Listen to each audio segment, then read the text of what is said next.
Hi, ladies. It's Johnny here from ManSpeak. Monday night, 8:30 p.m. It's ManSpeak Live.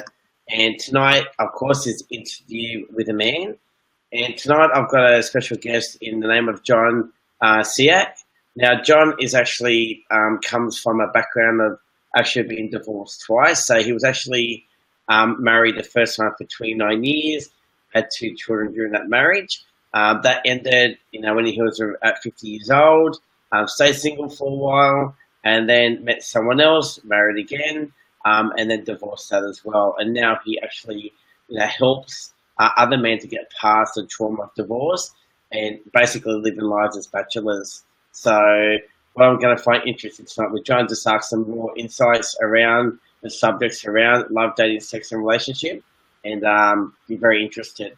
Now, also, just keep in mind too, ladies, that during this interview, it is a vulnerable time for the person being interviewed, and just be mindful of that as well, and just to respect their space. Also, with questions, you can ask questions during the interview. If I can ask John the questions during the interview, I will. If I can't, then I'll definitely ask it towards the end.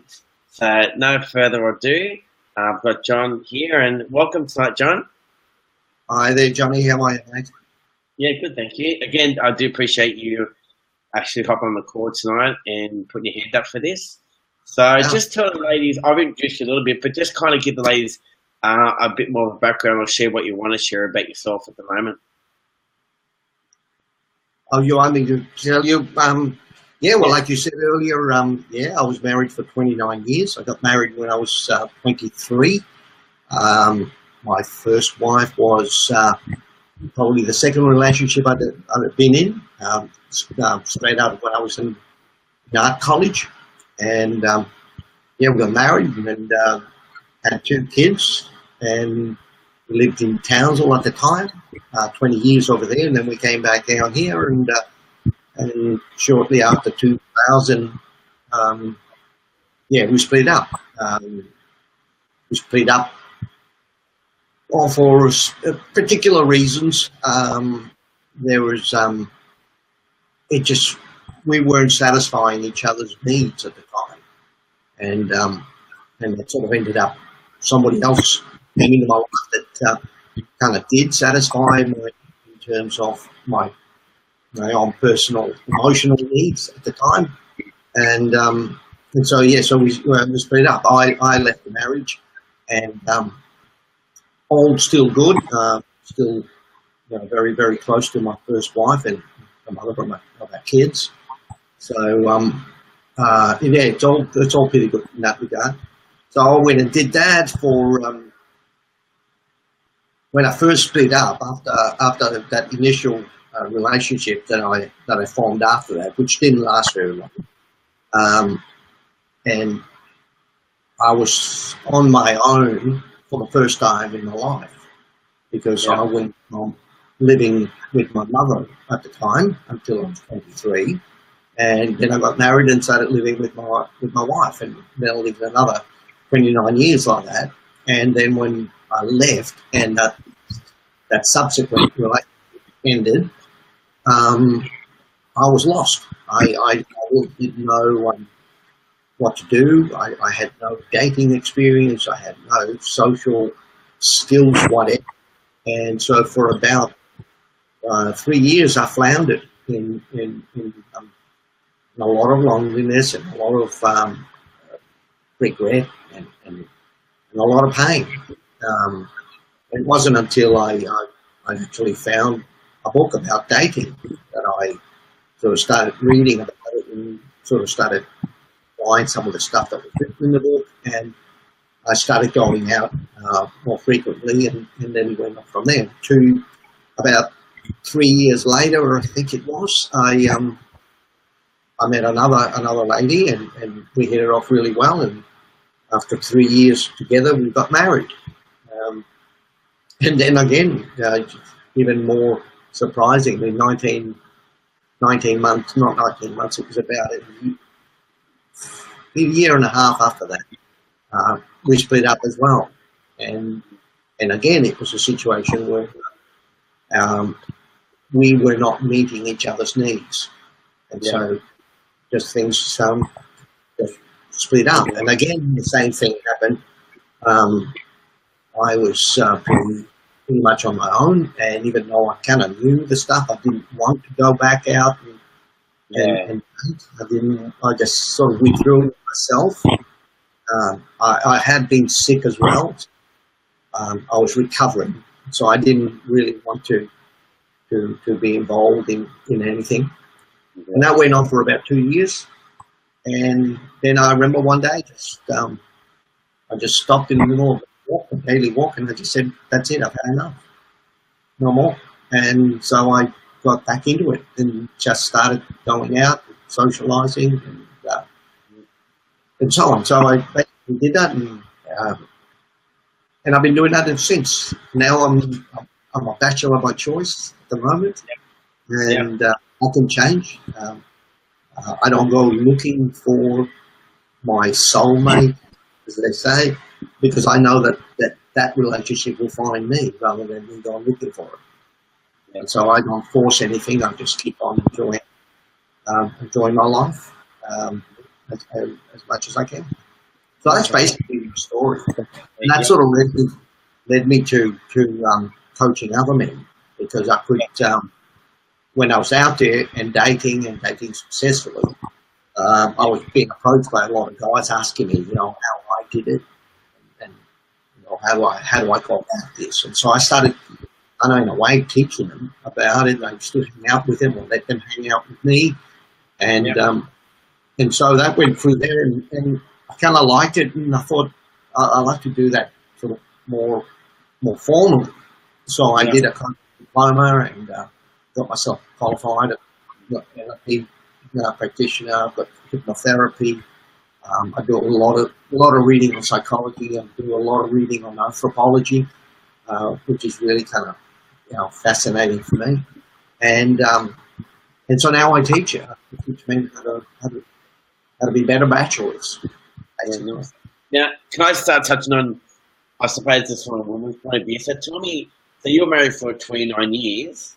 So I suppose during that 29 years, at what point did you start to feel in that 29 years, you start to kind of doubt that you actually wanted to be married, or you felt like it was starting to not be what you were hoping it to be? And what were the signs? Again, as I was saying to you earlier, every man's got his own individual journey, and mine was. Yeah. But I kind of started to feel the shift in the relationship after 19 years. The last 10 years was kind of different. But I made myself a promise. Like we both made a promise that when we decided to have kids, that we would stay no matter what, until the kids were both of adult age, so 18, and so I even though things kind of changed in 19, and there were mainly changes because my wife at the time was developing not an illness but a condition, a physical condition that was kind of changing our relationship. Yeah. So the relationship sort of started turning from a sort of a lover's type of relationship, like husband and wife, to more of a carer type of relationship. And I couldn't cope with that. After 10 years, I just couldn't cope with it. And they did that for 10 years, didn't you? That's what you did for the last 10 years out of the 29 years of marriage? Yeah, it wasn't a conscious thing. It wasn't something that I automatically said, this isn't working or whatever. It was just like we all do. We all go through, you kind of go through the motions of what happened, why did it happen, and so on. And I could sort of take it back to the point about 10 years before we split up, that there were times when I was starting to contemplate the marriage not progressing further. And so it was. I think it was more like an acknowledgement of this isn't working. Type, rather than I'm planning my escape type thing. Yeah. Well, obviously, like you said before, you both you're still a very good friend. So obviously that separation wasn't I suppose, an ugly separation. No, because when we think about divorce, we think about, well, I suppose most people think about divorce and think about that nasty type of separation, the financial side, there's kids side, there's emotional sides and stuff like that. So I suppose you'll come from a different side of it, where you're still friends with your first wife, which is it's amazing. Oh yeah, no, we didn't have an acrimonious breakup. It was painful. Yes, it was definitely painful. Everybody suffered. I think in one way, I hate to say that we were fortunate, because nobody's ever fortunate in that sort of circumstances, but at least we were at the stage where our kids were kind of older. My son already left home. My daughter was about to leave home to go to university. Yeah. So, my son was already 20, I think, at the time. My daughter was 17 and a half it was when I left. So I kind of felt like, I met up the obligations that I set myself out to, that we wouldn't be separating, at least until the kids were old enough to sort of understand it in their own rights. Yeah. You don't have this sort of thing about custodies, and so it's always painful. So, yeah, it was. But, yeah, it was about 10 years before. So when you separated, so you were 50 when you were single. Yeah. So what were some of the things that were starting to? I know you've touched on a bit of it when you introduced yourself, but what were some of the things that kind of were an eye opener for you? All of a sudden now you've gone from being married to being single at 50. What were some of the things that kind of thought, well, what do I do here? What happens here? Well, that was just it. I just didn't know. I honestly didn't know. My life consisted of my work, and I worked from home. So I was always at home. I didn't have an office. My office was in my room at the back. Initially I first moved to Melbourne because I lived in Geelong. So I moved to Melbourne, and I had my own apartment. And then I found the apartment a bit claustrophobic. And so I moved into the house. And so I lived in the house, which was a bit better. And I could my kids could drop in and see me and stuff when they were in there. My daughter actually lived around the corner. She wanted to move in with me. And I told her that probably wouldn't be a good idea. And so I found her a place to rent just around the corner from me. So she was always around, and I was always around her place, I think. But those 2 or 3 years after that were just lonely, From separation, how long before you actually had your first date or first interaction with another woman after you separated, if they mind me asking? See, what happened was that somebody came into my life that actually precipitated the split. And so I sort of embarked on a relationship with another woman straight after. But the thing with those sort of relationships is that you still have all the baggage that you're dragging from the first relationship and from the actual separation and the breakup and so on. And that takes a toll on a new relationship. And I couldn't sustain it. I couldn't keep it up with the guilt and the remorse and the just feeling bad about it. And so that relationship as well. And from that point, that's when the period of loneliness sort of began. So it was like about 2 years of just not having anything, not doing anything. But then I like I said, I started. I learned about from that book, I learned about dating, and then I learned about personal development. So I started with a lot of personal development material, everything I could get my hands on at the time, because the internet wasn't that developed, not like it is today. You know, you couldn't just Google it. I don't think even Google existed at the time. We had Alta Vista, I think it was, and so I found this book in a quaint little bookstore in Brunswick, in Melbourne, and from that I sort of realised that there was a world out there of dating, and which I didn't understand because I never dated. And so what ended up happening was that I started going.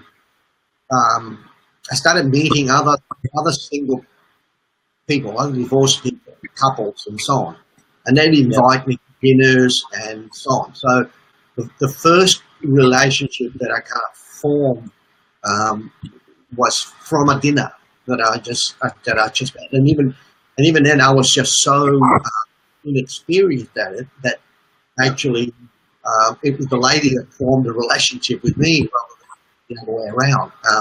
I was kind of like kind of almost don't understand what's happening when it's happening, right? And but I was still too raw in terms of my emotions and everything else to actually form a reasonable, long-lasting relationship, because there was still too much that was kept pouring onto the relationship, and so that all sort of ended up. And then I went and did a. Looking back on that now, can I ask you a question? Looking back on that now, like knowing what you know now, knowing that the person that you are, if you went back and look at that John at that time, how do you look at yourself then? How would you look at yourself then, knowing what you know now? Because that's obviously that at that time, that's the raw John, out of a relationship, that loneliness. How would you look at yourself there? Because a lot of guys can come across, in that first relationship, just someone recognizing them as a person. Okay, let me break that into a couple of parts on that.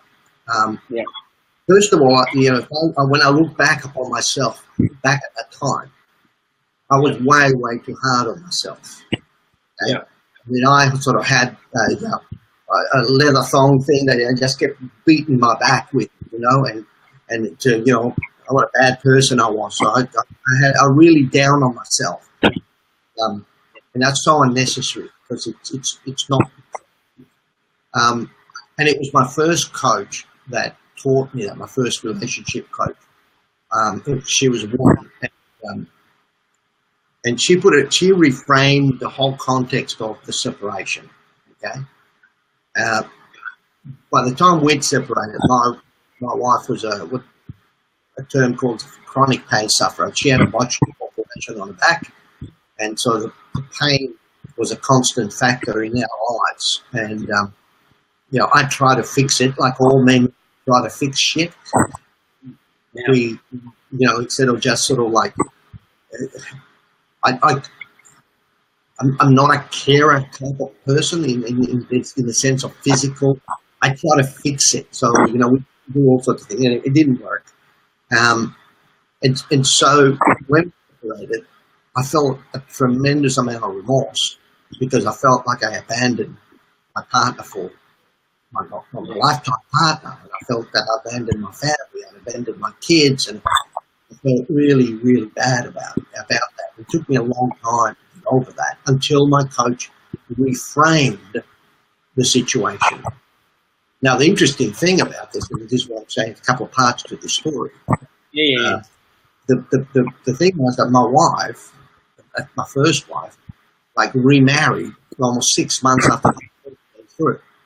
Right? So I was still struggling through all this angst and stuff, and yet she remarried almost immediately after the divorce came through.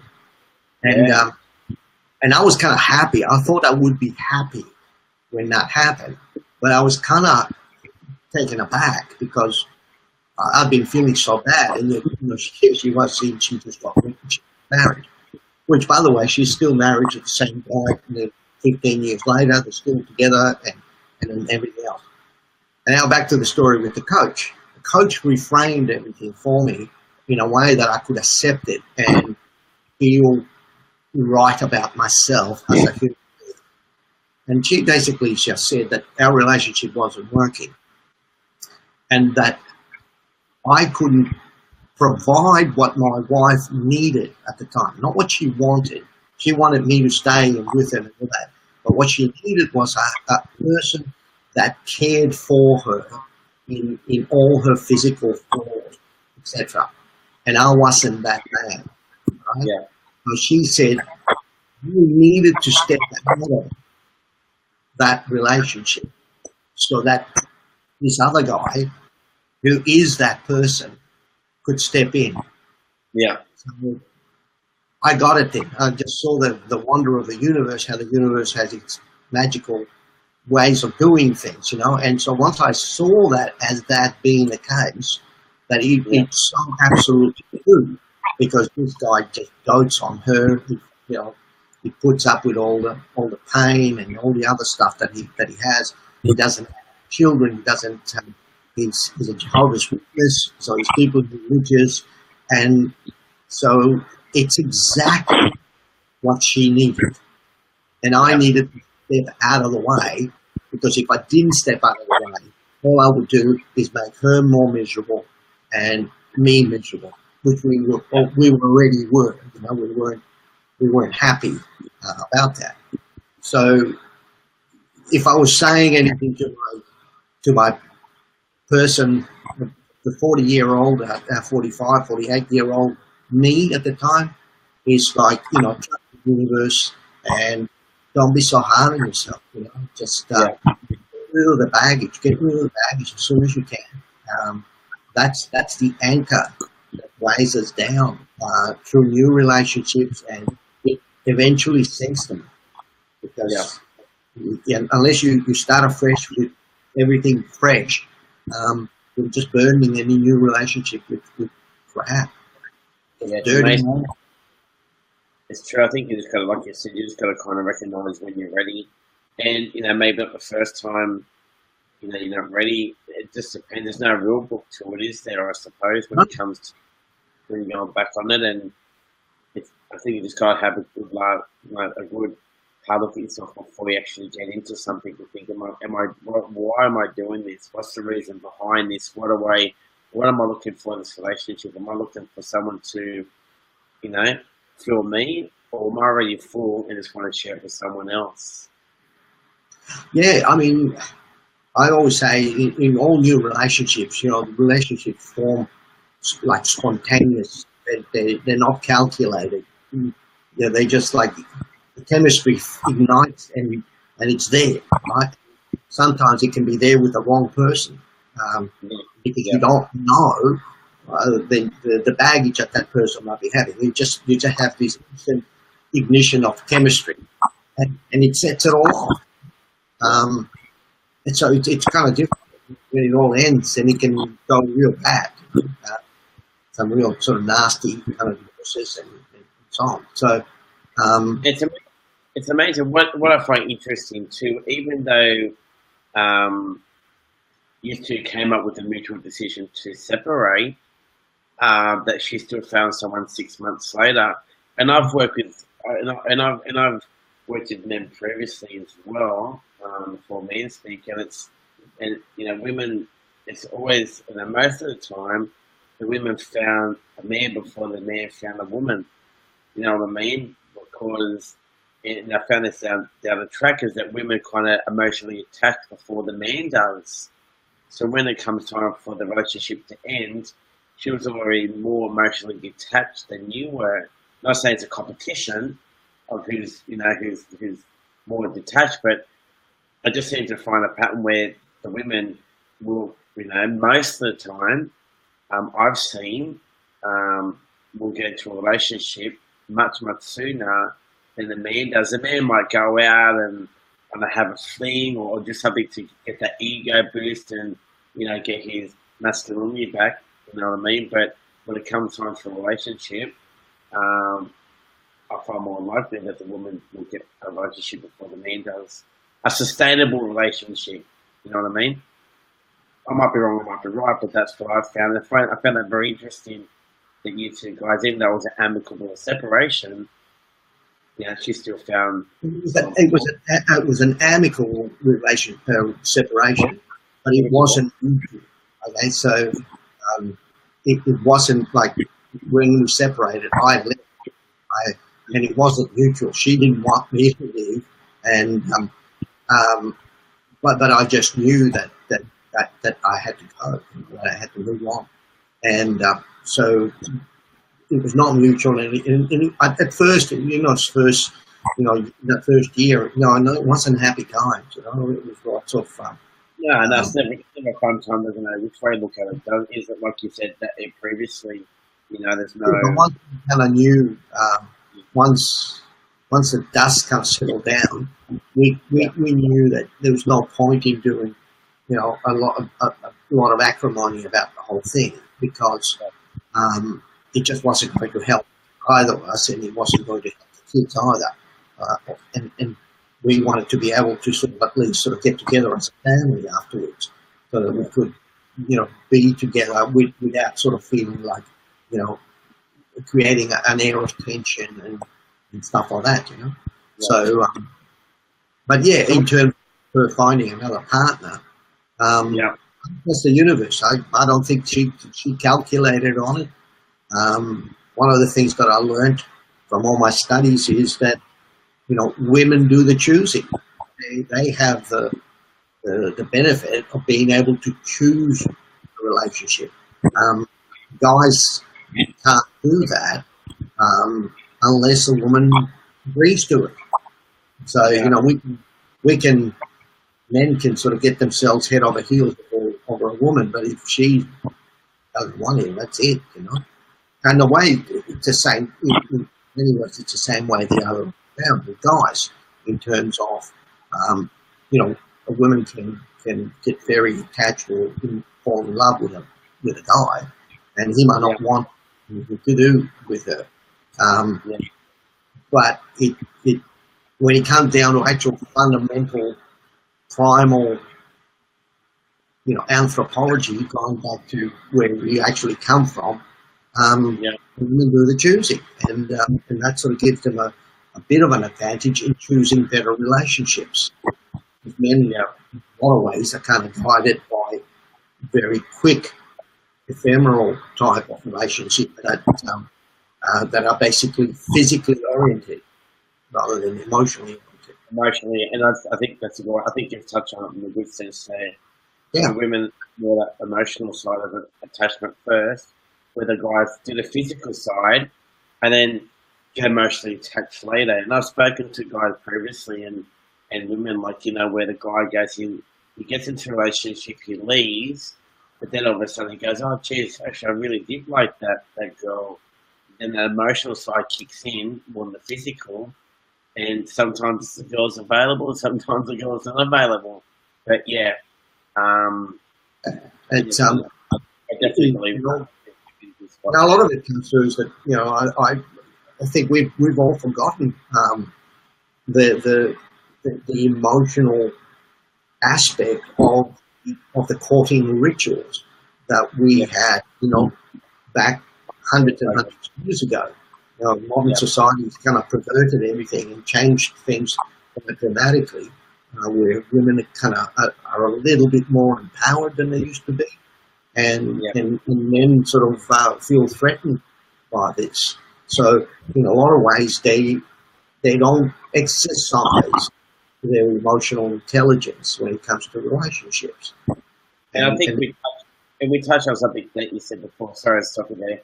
One thing I think that we shared before, which I think the ladies will definitely find very interesting, is you were saying, like, when relationships do end, marriages, the guy, when they leave, is trying to find their masculine selves again. So when the relationship ends, there's more feminine inside of them than masculine, and they're trying to find their masculine selves again.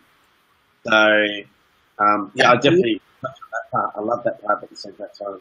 And it's also some men, their feminine energy increases when that happens, and they sort of see a more that they develop more empathy and so on, so they can kind of feel a lot more. Conversely, on the other hand, you have the other guys that sort of go totally the other way around, and they go way over the top with their masculine energy. They sort of feel like I'm free, I'm single again, I can go out and I can screw everything I want, blah blah blah blah. And in reality, what all they do is they make total asses of themselves. So they come off, and they're just inappropriate when they get into a relationship or when they try to start a relationship. Yeah. And usually they end up shooting themselves because of it in that regard. How do you think what do you think that on your first marriage and your second marriage, how did you look at yourself at the end of it, if you're looking back now at the end of both?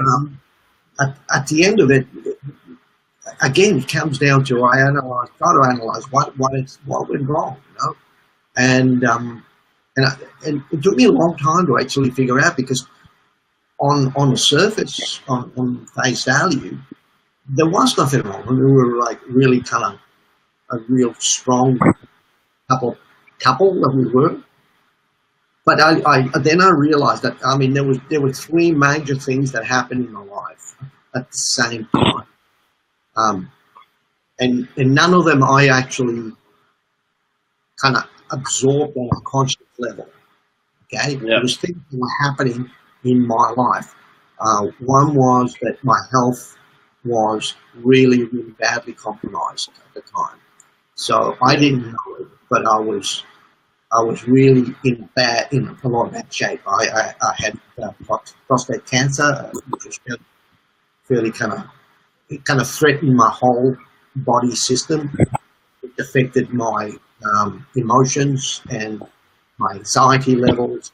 So there was that. I was working extremely hard because I was publishing a magazine at the time, and I was trying so hard to make a go of it so that we could have the financial freedom to be able to, start our life up fresh with, a home and move and stuff like that. And that wasn't working for me at the time. So that made me even more introspective in myself about what was happening. And the other thing was, my finances were just literally crumbling because I was I invested so much money in this that it really stretched me, so that I was financially, and I was in debt. I was in big debt at the time, and that kind of made me took my eye off the ball, took my eye off my relationship, and I was sort of like really stressed. Just looking at me, and I was just worried about me, and all that. And all of those things weren't apparent to me, but it resulted in me having very, very high anxiety levels, and I was even performing badly. I was I was terrible in bed at the time as well. I just didn't have my head in the right place because everything was swirling around there. And my wife, my second wife, at that time was a lot stronger emotionally. She had done a lot of Louise Hay's work. She was actually a Louise Hay's trained counselor. And so she kind of understood things, so she was a lot stronger within this. And she just pulled the pin and just said, "That's it. I'll try to help you as much as you can, and it's just not working. So I'm off." And so that's what ended up happening. And I just went in. I think I had a mild mental breakdown and had my operation. And then I recovered for 2 years, just literally doing nothing except walking. I reckon I must have walked about 50 marathons in that time. And just doing a lot of introspective work, a lot of thinking, a lot of reading, a lot of a lot of workshops, a lot of personal. Yeah. Was it harder? Or not harder. I don't like to use the word hard. Was it more? Was it more challenging the second time around with the divorce, even though it was a shorter time than the first one? Well, it was because I always look at when I'm coaching men, I always say, who left who? Are you the leaver or the leavee? And in the first time, I was the leaver, and Yeah. all of those things have got different dynamics. So Yeah. when you leave something, you have different dynamics than if you were left, and Yeah. different emotions. And so I was in a position where I had been the leaver, and then now I was a leavee, and oh, no, that was right. I was the leaver first, and then the second time around, she left me. So it was kind of like, it kind of surprised me. Like I wasn't anticipating this. It kind of really blindsided me about the whole thing. And so in a way, it was I had to deal with that as well, because that's sort of like a form of major rejection, probably the biggest rejection you'll ever have in your life. It tells you that you're not good enough to live with. So, and I think that our partners have got the exclusive rights to be able to do that, because your parents are never going to say that. Your friends may sort of tell you that, but you don't live with them, sort of thing. You might lose a friend, but to have somebody that sort of said you're not good enough to live with them anymore takes it's a bit of pill to swallow. It does. One thing like I've come to realise, and it's a good insight as well that I've shared with men and women, is that even like, okay, so your second wife went through it 19 months, but she would have known at least 6 months beforehand that she was starting to do, like, because women do their grieving during the relationship. So at the end, when she left, after 19 months, she thought about at least 6 months beforehand that she was going to leave. And I think that's where a lot of men struggle when the relationship does end, because those guys are still emotionally attached, where the woman isn't emotionally attached. So when the woman leaves, not saying she's 100% detached, but she's pretty much there. So she leaves, and that's it. The guy's thinking, oh my God, what's happened here? So you're unprepared. And that's sort of felt the first time you kind of, you knew what's going to happen, but it's like when someone dies. Someone's dying, but when they die, you prepare for it. But when they die, it's like, oh my God, you're still grieving. And that, to me, that's how I kind of interpret your first one. But the second one, it's like, it just came out of nowhere. And I think that's where guys struggle. And coming from a personal background myself, that's what I dealt with the same with as you. I was married for 23 months. You know what I mean? And the father of a 11-month-old boy and a 2-year-old girl, and you're just dealing with that emotional side of it, as well. And for guys, it's a big hit. It's a big ego hit. It's a big emotional hit, because, like you said, it's that rejection. Like you're not good enough. And it can definitely take you for successful. And it's always difficult to sort of work out, how would you advise somebody to, what to do about that. And the closest that I've come up to it is when I learned about the 5 love languages. Yeah, it's an awesome book. Yeah, it is. And when you apply it and you look at that, and also you start looking about what are your fundamental and core fears and core needs that you have, and everybody has individual specific needs that you have. You got to find out what your partner's needs are, and we too often we get into relationships because we're blinded by the physical, that we don't sort of really sit down to understand what the partner's needs are. Not just in terms of physical, not just in terms of emotional as well. It's just like what are the driving things that actually make her life real, right? And so that's the duty of every husband, of every partner, to to fulfill those needs. If you don't fulfill those needs, then something's missing. That's what they call needs.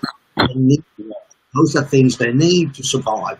Men have them too, and it's just as much incumbent on wives and partners to find out what their man's needs are. And there's a lot of political jokes about, all he needs is sex, whatever it is, everything's always on. And it just seems like it. But men are really deeply emotional creatures there. Sometimes I reckon they're far more emotional than women. Women can be a lot more pragmatic in the long run, whereas men are just like emotional. They're just sissies, when it comes down to that. They might appear to be tough and brash and all that, but when it comes down to those sorts of things, they're the ones that fall apart the quickest, I reckon. Yeah. So it's for guys. You got to find out what your wife or your partner or your fiance or your girlfriend or whatever. It's up to them to find out what it is they need, but it's also up to the women to sort of tell them what their needs are. I recommend to all my clients, I just say, get this book. Sometimes I even give it away. I just say, there's that, read it and follow it. And the trick with the 5 love languages is that, guys sort of look at it and then they sort of follow it by what her languages are. But they don't listen to what languages she has to express love. So you got to be able to speak the language, but you've also got to listen to the language. And they're like 2 different languages. So, once you do that, you can then start satisfying needs. When you satisfy needs, there's harmony. There's always going to be harmony. You stop doing that, that's the end of it, because they need to fulfill the needs. And if you're not doing it, they'll find somebody else that does. 100%. As simple as that. Now, I've got a question just to kind of wrap things up. I've got a question from Jo here. Now, she said, I'll read what she said. She said, do you believe then that it is worth it for a woman to give a long time of patience and waiting for a man who's beating himself up for whatever reason to get through his stuff? Women are often told not to try and save a man. Is this the same fruitless thing? Yeah, kind of. I think that as individuals, we always have to end up taking care of us first. Right? Yeah. You can't wait for somebody to change. Okay, if that's what they need. If your partner is beating himself up, that means he's got a lot of baggage still that he has, that it's unresolved. My biggest thing, or my best recommendation for that would be, encourage him to see a good life coach that can, or even a relationship coach. Probably a life coach would be better for him, just so that he can get over the baggage that he's got, the guilt, whatever it is that's actually bothering him in that. And then find out what his needs are. Get the book, get the 5 languages of love and read it together and find out. Ask him, what are his greatest needs? And he won't be able to answer that straight away. I can guarantee you. He will say, I don't know. But if you use the book as a guide, because there's only 5 languages that you can talk, and they talk about needs. Once you sort out what those needs are, and a good life coach will be able to draw that out. And Johnny, you can testify to this. You're a coach as well. That's the first thing we do in transformational coaching. We sort of ascertain what are your core needs and find out what it is that drives you. And everybody drives to fulfill needs. That's what we're alive for. Otherwise, if we didn't have needs, it's all done. What else are we here for? Exactly what we're here for. Yeah, so to me, it's a matter of, I would say, like, encourage him to go and see a good life coach and just get over the baggage on that. it's critical. I run a 6-week course, and in the first 3 weeks, I just getting rid of the old baggage. You know, Yes. until you get rid of the baggage, you're not ready for another relationship. Yeah, I got the same too. My Ready for Love program is the same thing. The first thing is about yourself. I agree with you. It's definitely the first thing that you have to look at. So yeah, I love that tip. To me, and I've spoken about the 5 love languages in a ManSpeak Live post before. I did 1 or 2 things on the. I spoke about the 5 love languages. I think it's fantastic, but I agree with you too. You've got to get rid of the old shit before you can to move on. So yeah, that's I like that tip. But the thing about it is that if it doesn't work, if he doesn't want to see a coach, if he doesn't want to do something that'll solve that aspect of it, you have to look after yourself, because you'll be living in a lot of time wasted in a lot of ways, just waiting for that person to change, and they might not want to change, you know. And one thing is for certain is you're not going to change it. No. Nobody changes anybody. No, great.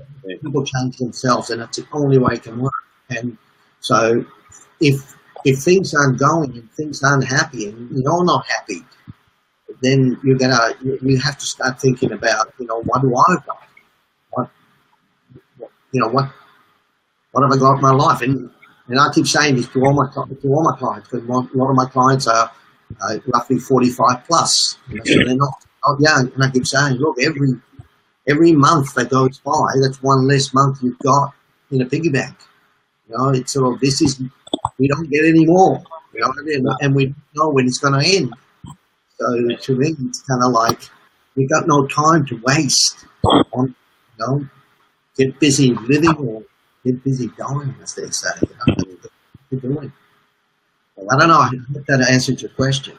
No, that's good. No, Joe's she said I'm going to get the book, The 5 Love Languages. I think we're convinced of that one, but I definitely do recommend that book to anybody as well. But to go from that side of it. So yeah, perfect. I have to thank you for tonight. I really appreciate your time. I think we've nearly done an hour, so it's been really good. Time flies when you're having fun. Look, you've definitely shared some good insights. I definitely think the ladies have definitely got something out tonight. I've definitely learned a few extra things tonight, what you're spoken about. And I think it's good that you'll come from a point of view of a man where you're actually helping men as well. So just keep in mind too that John does work with men, who have been divorced and things and stuff like that. So if you know any men who are kind of struggling from that side of it, definitely just shoot me through a private message, and I'll definitely shoot it through to John. If there's any, sorry, pick up my Facebook page, which is the Experience Back, and I'm also starting to run workshops now for men. Yeah. So any women, I get so many referrals from women and ex-wives. It sort of said, you really need to fix this guy. Yeah. So, no, definitely. I'll definitely share your book and stuff on the page for sure. Definitely. Yeah. I've said previously, ladies, if there's any questions that you have, if you're listening to this interview and it's not live, that's no problem. So if you've got any questions, definitely post them on the comments below from the video. Again, like I've always said, if you feel uncomfortable with posting a question and you want to probably message me, I'm open to that as well. I can still touch base with John outside the session as well, and I definitely share John's page in his book in time to come on ManSpeak Live. But again, John, I appreciate your time and efforts tonight. Thanks, mate, and I hope all the ladies got something to get over tonight. So from John and Johnny, take care. Thanks, ladies. Bye.